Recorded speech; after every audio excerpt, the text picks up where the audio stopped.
Themsile wakamdluli ukhulele khona la eNasport kaBhokweni, whereas I didn't make ukuthi ngibe traveling player, but for me it was a great achievement. The fact ukuthi ngirecognize ukuthi I'm one of the top 21 players. The time ngiya eEngland, I had to learn a lot because at that time I would say I was still growing nami and I was still young, trying to understand the sport. I'm still coaching the senior team yaseHlanzeni. I'm still coaching the male team yaseHlanzeni. Wow. Even though ngiku-Sunbeds and all that, but uma seyiphelile season ye-TNL, then I will go back home ngiqhubeke ngicoach. Kufuneka uthole i-team around la uhlala khona. Leyo team leyo u-affiliate. So umu-affiliate kuleyo team, le team leyo come to us as a district i-affiliate nayo kithi. Amphize futhi sensasayithuba inibelele namukele kutemidlalo na Ace coach. Sathi ke ukuthi imidlalo tinyenti tisicesa saka njengoba sathi ukuthi nje khona la ekhaya eSouth Africa silive nje imidlalo nje leminyenti ngihlokahlona kwayo kanti futhi nje sathi capa ngayo masibuka nje amacembu ethu endlela adlala ngakhona ama Proteas bonile icesa kwenda kahle kunzibe emhlaba namanje yadliwe emasemi efanayo sikiphe nje licembu keleli lelichama kahle kakhulu sibonile ke futhi nabo babe benda kahle lapha nje kuyo imidlalo yebhola nyawo sicesa kubuka nje iDerby emkhathini welicembu on the Paris neKaizer Chiefs kanti futhi nje iyaqhubeka futhi nemidlalo leminyenti nje basibona enanyalo sibuka nje nemacembu ladlalako ngalena ebholeni lemphoco kufecus icembu lapha nje leMasharks kanye futhi nelicembu leMastomas elengenti kahle lomnyaka lo kepha nje kunyenti ke sibukile kudo tonke temidlalo nje basathi ukuthi nje imidlalo yiminyenti yaqhubeka sicisa kasikhona futhi nemidlalo yema Engineers Games namuhla sinenhlahla ke indlela yethu tekusakatha ukuthi sivakashele lapha nje uThembisile Mdluli samati ke labanye bamade abanye ebathe bebamade namuhla ngilomunye ke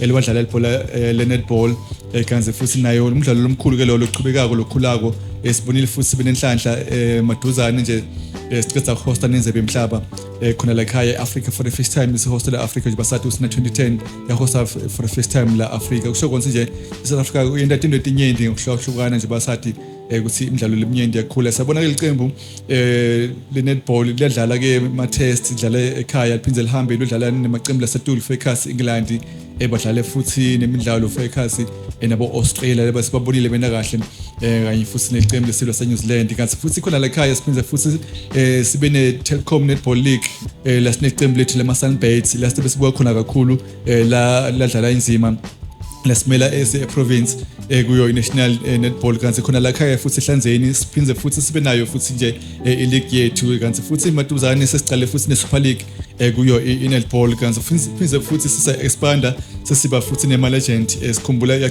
yahosta futhi khona la ekhaya eMbombela eladlala khona abadlali labana 40 years ke eTulu sibonile futhi baze baya nasephesheya namanje baya nangale Africa leSotho badlala lapha nje eMaseru namuhla ke silenza iThembisile ngisasesikhathi ekubekelela kwamukele ku Ace Coach Show nje basathi ukuthi hayi temidlalo sihlanza tonke lesihlese la.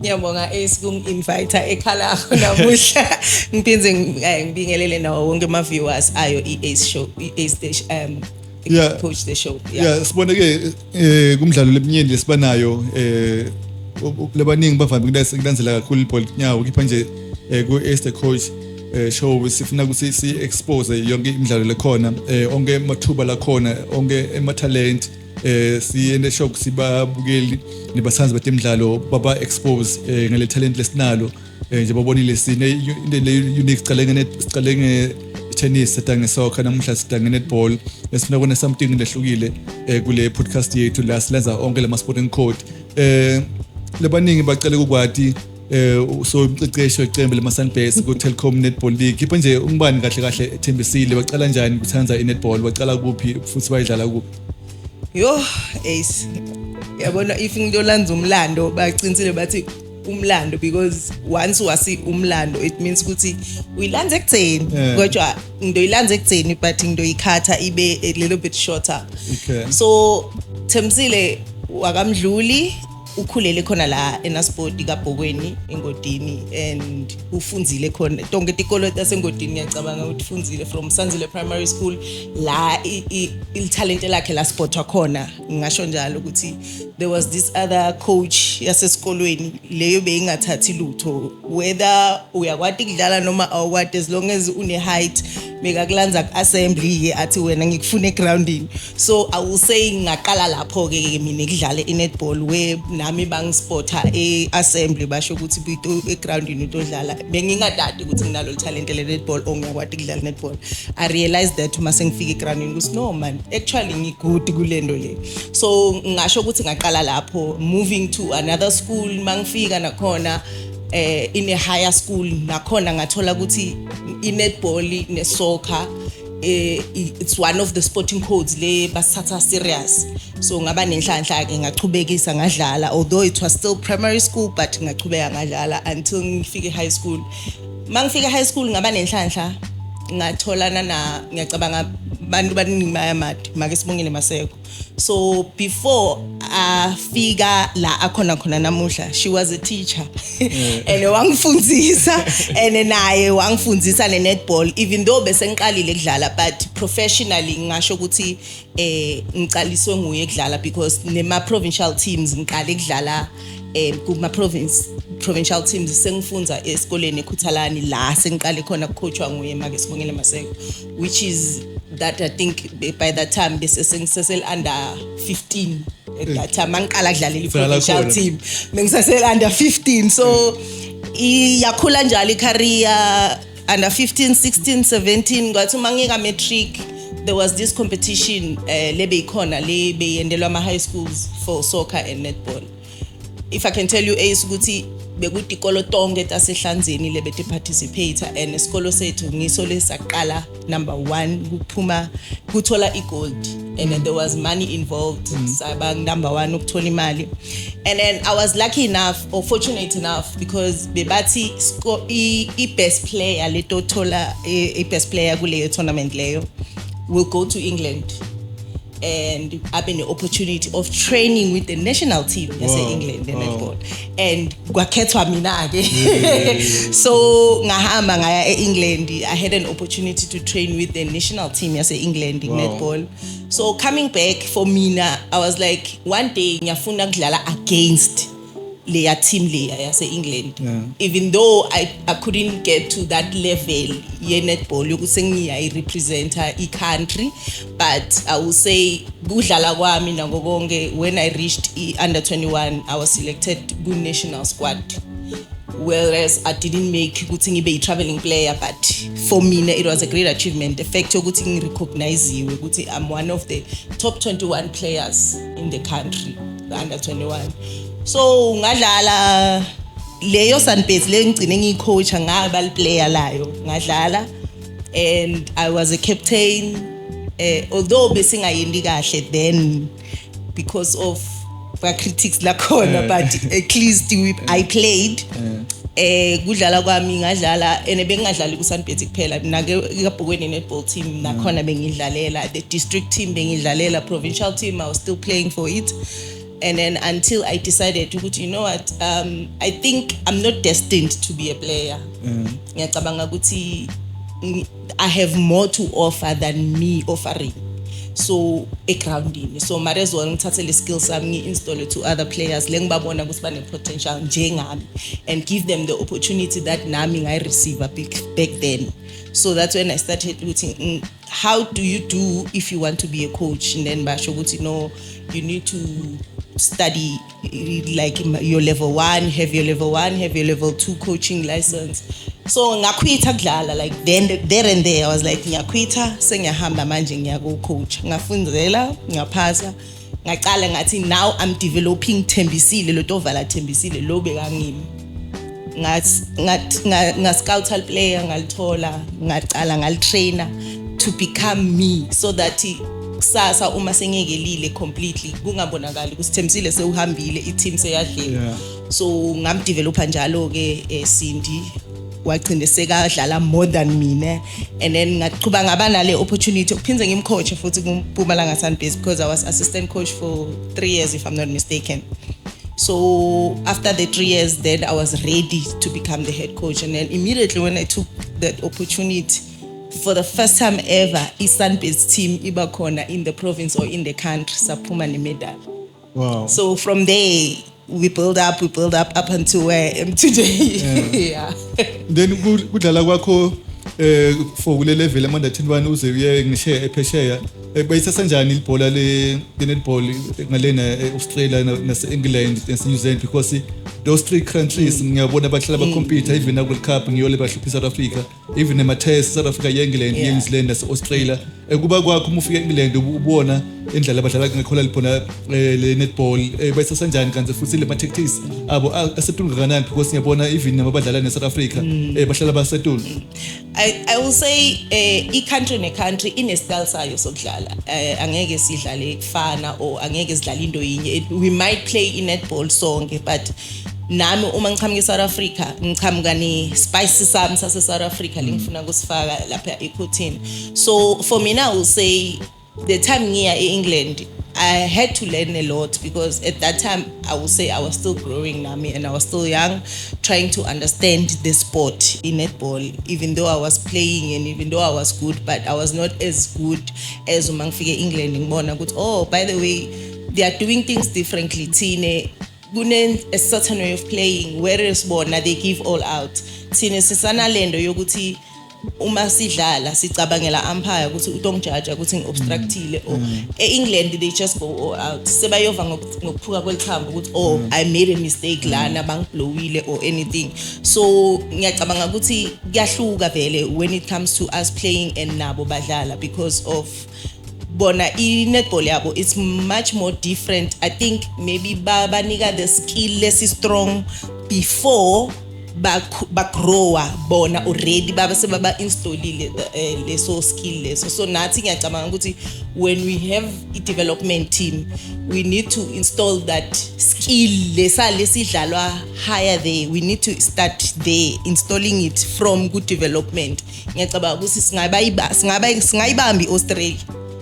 And then okay sibuye khona la ekhaya ube emceceshi ke after soyile ibhola letinyawo noma soyile idlala netball njengoba usho ukuthi usheshe bayekela because babona ukuthi we are not belong ekudlaleni ukuthi ungaba i-coach and then sesakubona ucecesha iqembu le-Sunbase before uceceshe iqembu le-Sunbase ucele kwaphi ma ranks before sikubona lapha. Well, first time yami yokuthi ngithi sengiyacoacha I coached i-district team which is under 19 back then and nakhona sabuya ne-gold so ngiyacabanga ama-medal ayangilandzela so first time yami yokuqala ngithi sinyalo sengiyacoacha ngacoacha the district team yaseHlanzeni which is under 19 and then I moved from under 19 and then I started coaching i-senior team from senior team then babona ukuthi no man this person who good when it comes to coaching and then bangifaka kuma meals because nyalo nema meals ekayedlala netball uphindza benema empire futhi yes so bangifaka ku male team basho ukuthi okay nyalo because sikubonile ukuthi ucoachile under 19 uyicoachile ne under 21 and then uyicoachile ne senior females strength sakho si more ukuthi nyalo even if you give you a bigger team you can be able to coach so asikunike le male team sibone ukuthi uyihandlisha kanjani and then we got a gold first time ngicoacha i-male team we went to Durban sabuya ne-gold unakiza lo baba khona ngiyelenza ngithi ngiyacabanga ukuthi igolide liyangilandzela imedal liyangilandzela so yeah ngacoacha njalo which I'm still doing that I'm still coaching the senior team yaseHlanzeni I'm still coaching the male team yaseHlanzeni even though ngisengiku-Sunbase and all that but uma seyiphelile isizini ye-TNL then I will go back home ngichubeke ngicoach and we're still doing great. Yeah, then sibuyele eqenjini ke le ma-Sunbase sathi ukuthi ngilo liqembu lesibele la Mpumalanga ku-Telkom Netball League sibonile ke lento kahle kakhulu sayibona futhi badobe badlala futhi again kepha musabuka iqembu compared to indlela khathi sesemceceshi wena esabona kubona bayabaqeqeshi babakhona kufocus bo faith umsalibuka li revolve kanjani until nyalo indlela standard sakho sihlukile kakhulu but I will not say sihlukile because of maybe they were doing great ngisasekhona or but ngicabanga ukuthi sihlukiswe nathi lama coach ngokushintsha kwema coach ngoba nawe as much as I said nami ngiqhamuka ne-spices sami nawe Ace uqhamuka ne-spices sakho ukuthi ngisiphi spice lesitesta kangcono lapha kuloyo mshibo sekudependa kule performance loyibonako egroundini so I will not say they bakhulile or abakakhuli but I will say sikhonile ku maintainer leyo level yethu ye play sesimane sishawe ukuthi lalamanye ama team achamuka aba more stronger each year whereas thina sizama ku maintainer the players or the team that we have in Mpumalanga. So ngicabanga ukuthi nathi if we can go outside and explore, get new players, young players njengalala manye ama province ayen, I will come back and with confident and say sikhulile. But for now because sisa maintain laba lesinabo because thinking ukuthi ngibo laba sisa phambili, then sisadlala leyo netball lefanako, whereas labanye baqhamuka ne different netball ngoba each and every year they get new players and they develop players. Manje kuyosasasichaze kanani ubona kwakho ukuthi iqembu lethu lema Sunbirds li challenge ngale nje basibona boboba bama Stings maningi maqembu ukuthi challenge nathi league singayi kuyo add ama numbers. No, I think each and every year sibana leyo confidence of this year siyaya ku A division, this year siyaya ku A division, but sekusuka kube nalawo maphutha lawo egcineni konke egcine sekusivimbela ukuthi sigcine singasayi ku A division. But I wouldn't give it time ukuthi ngithi sinike 2 years or ngoba anything can happen. Baqinisile bathi ibhola liyagicika egroundini. Namhla iPirates ngabe winile kusasa uthi kubuyisela lenye idabi ubona iKaizer Chiefs eyishaya 5 more goals than le 4 le 3 le bashaye yona. So libhola liyagicika as much as nathi egroundini sidlala leyo netball leyo. So anything is possible. This year we might have a team lesithathisa ku A division. We will never know. And then sisabuka kunamaqembu la khona la amanyendi eladlalako le league yethu la eHlanzeni sibonile sekune Super League. And then siyabuka baningi badlali bafisa kuba iphathi yeqembu lema Sunbirds. Ngapha amacriteria noma ngitiptindo lefuna batende nje bababukela leto benda kusinabo one day bathole liphupho labo ekusibangene eqembini lema Sunbirds. Sabona nje lamalanga bosolo nema selections eMtibek sibonile nanyalo kusele nje kancane ukuthi engasimhla ka18 tebe nema selections Well ngiyacabanga ukuthi sihlala bathini ingoma lehlala siyicula each and every year uma abantu babuta ukuthi kuze sofika ku Sunbirds funeka sende njani. The only thing that you need to do funeka uthole i-team around la uhlala khona.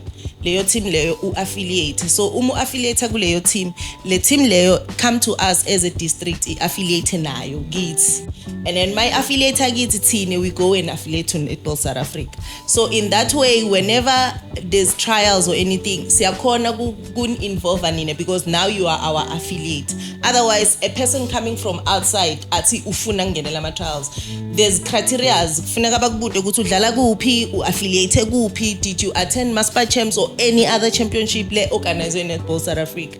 If ungakakwendanga konke lokho then you don't qualify ukuthi uye kuma trials eMpumalanga Sunbirds. But if so khonile ukukwenda leyo and you are good enough then we are khona ukuthola opportunity eMpumalanga Sunbirds trials, and if you are very good then siyakhona ukuselect ongene teamini. And then Mr. National angakanani mathuba sibone badlali bethu bayodlala ngale national special captain weqembu lesave le Maspa Proteas khona la ekhaya eMpumalanga le eBush. Ngisho ukuthi mathuba akhona sibonile futhi ne national team naye futhi bakhona la stebe nama coaching clinics. So angakanani mathuba ukuthi sichubeke la eMpumalanga sibe nabadlali badlala national team. I will confidently so I will say this time maninga kakhulu ngoba we have a new executive in South Africa ku NSA, and le executive le lefikile lentsha Ace, I will tell you ukuthi bayenda umsebenzi lomuhle kakhulu because abafuni tindo tite kubo but bona bayakudo. So as much as sisaqoqa ngithi bengattende educators coaching clinic eJoburg, bengattende nema national coaches both females and males, ukuthi khombise ukuthi le executive lefikile they are developing new people labato hamba babiyele back to the ground root, bayofuna bayobuka all these players lesithi sibavalela ngaphandle. So for me this time I will say my chances ukuthi sibe na 2-3 players mahle kakhulu because babuka iplay yemuntu ababuki buso bemuntu. Yeah, kusho konke siyabona iqembu likhulu, and then sibuye futhi khula la ekhaya emsebenzi lemuhle wendako sombalile emake Bongi Maseko siyabona ikune league lekhona eHlanzeni phindze futhi kubona Super League. Tell us more about it. Well, lucky enough we're playing in Super League kusasa eMitlibek. So this is the third year we hosting a Super League, and kuleyo Super League kudlala the top 4 teams in the province good different districts. So if in good district and in top 4, then you do qualify to play kule Super League. So kusasa iya kickstarter eMiddelburg leyo Super League, whereas onke lama team lengisho lengicetha kwasho ukuthi aqualifyile the top 4 teams, then so hlangana eMiddelburg kusasa sidlala iSuper League. And then sibuye ke sibonile umsebenzi wakho lo wedilo as a coach nyalo sonema project lamaningi solo lo busy ngawo ku netball ucetha ku attend ama seminar maduzane mhla ka 11 if not mistaken tobe une project leside ucecesha ema coaches lasafufusa sileka abantu ngale.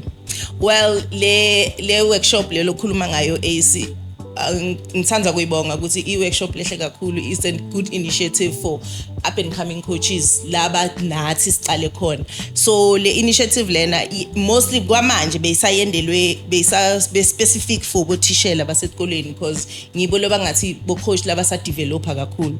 So le workshop is for development, ngasho ukuthi ibita ngokuthi it's beginners or pre-entry level coaching la siyoba nayo eWhite River Primary School ngo 2:30 on Wednesday njengoba bo social. So I workshop lokuthi if nawe utifisa ukuthi bona ulang khona mina namuhla, come and attend that workshop. Ito khona kukuvula amehlo ukuthi kahle when it comes to coaching kuba ngicoach, this is what it's needed and wenda so kuze ube ngicoach. It's not per se a course yokuthi vele kibhalwa ama test and all that, but it's an eye opener of some kind ukuthi nethi sinifundisa ukuthi to become a good coach or to become a better coach or to become a coach, these are the criteria that we use kuze ukuthi wena uthole your level 1 or your level 2 or moving forward. Kunini sesikhulumile ngawe as a player, as a coach, kuphela baningi abantu there's indawo behind the scene. Ngipha nje ambitions akho nyalo ethembisile because solo involved netball ufisa kuyakuthi ufisa sobona mhlawumbe ucoach national team. What are your dreams or goals now? Wonke umuntu odlala netball ufisa ukuthi bona adlala iProtea team. Wonke coach we netball ufisa ukuthi bona acoacha iProtea team. So ngiphokophelele lapho nami ukuthi egcini konke even though ngeke ngisho ukuthi the Protea team, but sinawo ma under 19, under 21, sina development team, presidents 12. So any national team ngiyafisa ukuthi bona ngiyakhona, and which is I'm working towards that ngoba bekuphumile ama post ngasikudala and unga-applyele wonke ngathi laba abantu ngithatha khona bayangithatha. So phupho lami lehalo ngiloko and I'm working towards that. And then ngaphandle kwalapho kwa coach uphinze futhi nema roles amanye lokhona lokuwo lo involve kuwo ku netball before sigoqoqe nje kusinkuphi kuyile bakakwadi ubhizi ngakho ku netball behind the scenes. Well, secretary at district netball, which is anything that has to do nge paperwork, anything that has to do nge admin netball. Ufuna kwati more information about our district netball, then you consult me. And then also treasurer ku Mpumalanga netball. So nakhona ngingisozimali umufuna kuba involved faka brown envelope no ngiyadlala. So but ngiphinze ngibe treasurer eMpumalanga netball ku executive. So there's a lot of things that I'm doing except for kusho ukuthi ngi executive member in both district and provincial, but I'm still a developing coach, which is ngiya develop ama new players kunebantwana labafikako basho ukuthi please can we have ma one-on-ones. I do that also nema one-on-ones, and kwamanje ngibusy. iTUT called me ukuthi come and assist us because nayo icetha qualifier. It's one of the teams they qualify ukuthi udlala ku Super League. So basho ukuthi because you've been in the industry sicela netubuye utosinika ama 1 and 2 khombise ukuthi what is it that we need to expect when we go to Super League. So yeah, nibantwana abaningi lebakubukelile babukela nyalo babona indlela okhuluma ngayo lokuachievile sobuyana sepheshe England nge-netball ebafisa kufana nawe, bafisa kuba ingcenye ema-Sun Base, bafisa kuba ingcenye ema-under 19, bafisa kuba ingcenye ekugcineni badlala national team. Ngiphi message lo ngabatshela yona ngabakhuthaza ngayo ukuthi ku-netball abete sinema contract nyalo lakhona even national team sehola kahle. I-message yonayo for bantwana labafufusayo labafisa kwena something nge-netball. Into lengabatshela yona is ukuthi banga give up. But Rome was not built in one day. Uma uya kuma trials bangakhethanga, don't give up, go back. Mine I always say sebenzisa leyo opportunity leyo ukuthi abangangikhethi this year, I'm going to do better next year. So try to do all those things uma player le usufisa ukuthi utibone nawe usetulo. And also another thing, get involved in netball. In netball say career, despite kusesiyadlala just for fun. In netball say career. Sesiyahola singma coach ku netball. As much as ngicetha kuyichaza ukuthi I'm doing my one-on-ones, I'm not doing that for free.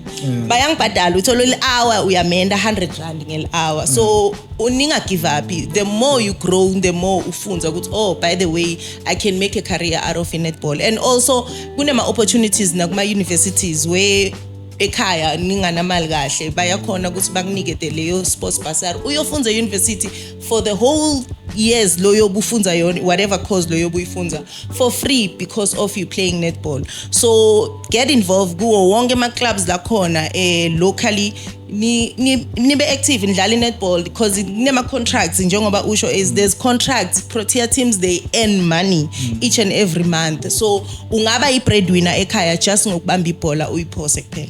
Ya mhlambe khona leza ngakubuta kona lofisa mhlambe ukudlulisa njengoba sathi ukuthi kuningi losokuachieve kuningi losofuna ukuachieve nje basobalile ukuthi umuntu afuna kuba ingcenye ama Proteas mhlambe khona lokusithi afuna ukudlulisa kuwe ku netball career yakho lekhona lokwendawo nyalo safunisa ukuthi kwende phambili. Well, as what I can say ukuthi maybe in the next 2 months kunema talks with Netball South Africa where we planning ukuthi si open a netball academy in the district. Wow. So sisakhuluma, it's not a final thing but sisa negotiate sisayibeke etafuleni. So kungendeka ukuthi in the next 2 months nathi eHlanzeni so basesine netball academy where wonke umntwana lo open lofuna ukuattenda akabuye angene kule academy abe developed abe skilled. Asibonga kakhulu ukuthi namuhla ke sidivele behlala sembona adlala akhosha ekiphenje nemhla sizasathola kabantu ukuthi konekala ku netball soba letinto etinyenti ekusho konke nje nawe uhlele ekhaya imathuba amanyenti ukuthi ungayenda something kuyo ibhola letinyawo enakuyo inetball futhi vumelekile bafana abadlala netball akusibe akusadlala imani batane kuphela kuphinza futhi baba nethuba ukuthi babe umpire. Asibonga kakhulu kuwe sasithembisile sakufisela inhlanhla ukuthi uqhubeke uya phambili usikubona egcineni so nawe assistant coach ku national team gcina soyikhosha futhi national team magama akho ogcina sesivalelisa. Ngibonga kakhulu ngokungi-invite and ngibonga kakhulu ngokuthi at least nyalo cishe umphakathi labaningi lababukela le show sebane understanding yokuthi inetball ayigcini ukuthi udlala locally or uyakhona kuya somewhere ngenetball. Asibonga kakhulu. Yeah, sibonga ke lebesinayi namuhla ngithi Msini Mdluli ukudlala ibhola le netball waze wayengesheya udlala naseNgilani sesivilele ukunyenda uphisi kakhulu futhi behind the scene assistant coach kuningi la kwendako ebholeni le netball kanti futhi kuyabonakala ukuthi kusasa singahle sembone aphinze aphethe lapha nje eqenjini lelisive lelikhunje basibone nama project lamaningi la wendawo inetizaba letinhle sibonile nje maduzane mhla ka11 uteba abhizi futhi nema coach lesafufusako kusho kona nje umsebenzi wakhe sabona si recognize that's why sisambita namuhla esamcela ukuthi asimbonge simbungati lamanye ma province ababonga abantu babo basaphila nathi nje simbulanga siyasithatha naye ngimlethe lithuba simbonge umsebenzi wakhe la wendawo simkhuthathe nokuthi sambona we are watching hey ukuthi aqhubeka ephambili nokuthi nje simsupport la dotsi ngakhona support lethu ngicabanga nani lo nibukelile kuningi lesinifundzile netball nani ngicabanga ntomphiza futhi nim approach emabonanwana la wendawo phinza nimside lafuna ukuthi asiteke khona ukuthi aqhubeke ayembili ke mina Esther Coach ku Esther Coach show angisathe isikhathi ngibonga ukuthi namhla niphinze futhi nisibukele sembe ke ukuthi nijabulele namhla le episode yethu inetball angisathe isikhathi ngisibukela Esther Coach ku netball besibuka nje namuhla nethembisele Mdluli.